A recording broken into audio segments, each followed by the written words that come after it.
I am here with Ailee Apac. She is the restaurant chef at Cosmos Club in DC. Thanks for joining us today, Chef. My pleasure. Thank you for having me. Of course. So you have been at Cosmos Club for a little over 3 years, right? That is correct. And you were in Los Angeles for a while before that. Yes. Do you want to talk a little bit about that and that transition? Yes, of course. Coming from the Philippines, moved to Los Angeles, California, and started working in the kitchen and fell in love with it. So I did focus my energy on educating myself on different kinds of cuisines. That was pretty interesting. So at the Jonathan Club, I worked mostly in the a la carte dining, which has a lot of wine dinners and chef's tables almost on a daily basis. And so you don't have a background originally in culinary, you were No, saying, I do not. right? Okay. I went to nursing school and was hoping to finish up over here and take the test. But when I started working in the kitchen, all of those interests in the nursing area just disappeared. Really? Yeah, I fell in love with cooking, fell in love with the art of food. So that was a great start for me. And then how did you end up at Cosmos Club? Yes, so I got engaged and my fiance was assigned to work in Pentagon. So we have to make a decision, either I come or we do a long distance relationship. So we chose to both move here. And my GM actually recommended me to work at the Cosmos Club, and it was quite easy. Did a Zoom interview, and the next thing I know, I started as a sous chef also at the Cosmos Club. It's a pretty unique club. Do you want to talk a little bit about it and what it's like as a chef to work there? Yes, so it's very unique club. They don't really have the amenities like other clubs have, but they call it the Smart People Club, where a lot of dignitaries are members, and it's pretty unique. They do a lot of lectures on a daily basis. So, and there's a big focus on food and beverage there. Yes, there is. Right now, it's getting really busy throughout the season, and coming up on their 150-year-old anniversary, there's a lot of renovations happening. And yes, they're focusing in the restaurant alone. We're focusing very much on seasonality of the food products. So we want to make sure that our membership gets the best of the season.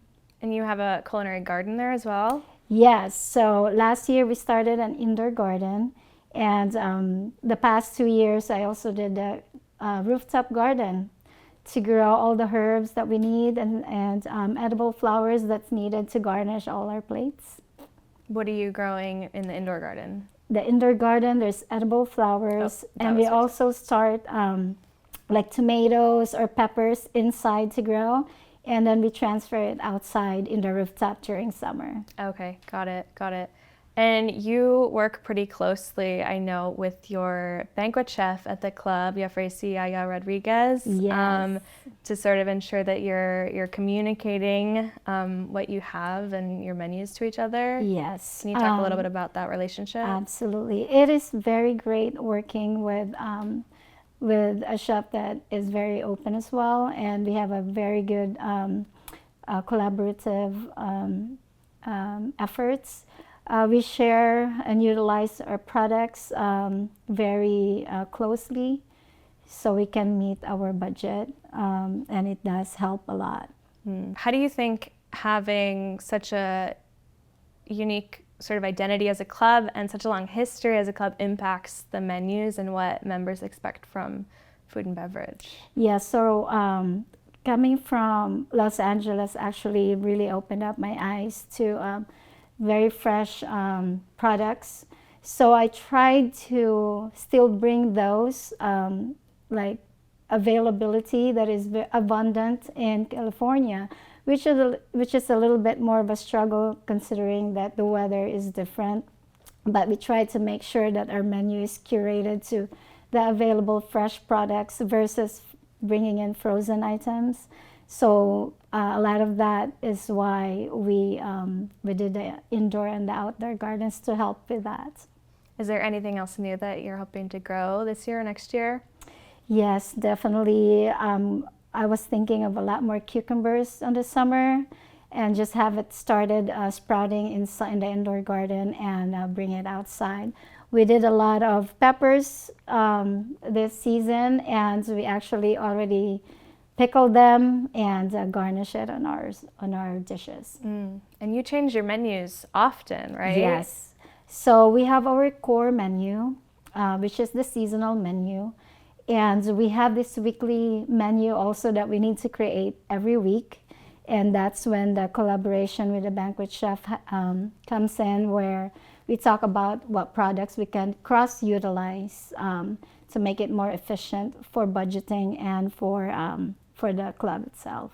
It must be challenging to have such regular updates. How do you sort of balance that, or where do you go for inspiration for new menu items?